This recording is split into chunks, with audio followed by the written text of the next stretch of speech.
गैया के मन परले बछेड़वा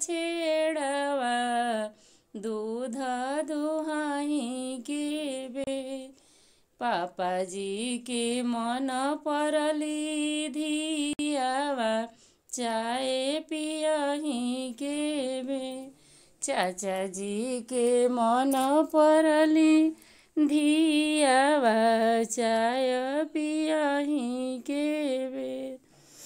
दुआर से आवेले अपन पापा हो पूछ सुधनिया सेवा। हमरो सुंदर बेटी कहवा गईली हो घरवा भइले उदास। हमरो सुंदर बेटी कहवा गईली हो घरवा भइले उदास।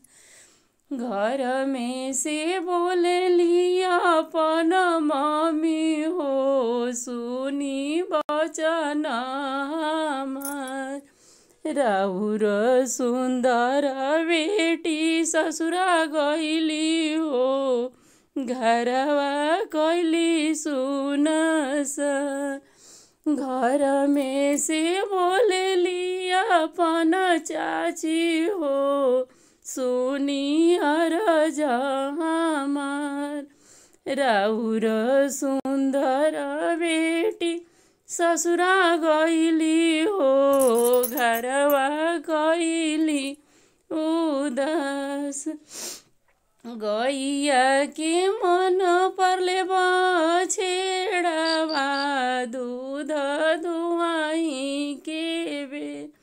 भैया जी के मन परली बहिना कॉफी पियही के बे। भैया के मन परली बहिना कॉफी पियही के बे। बलिया से आवेले अपन भैया हो पूछ सुभाभी जी से बात। बलिया से आइले अपन भैया हो पूछ सुधनिया से बात।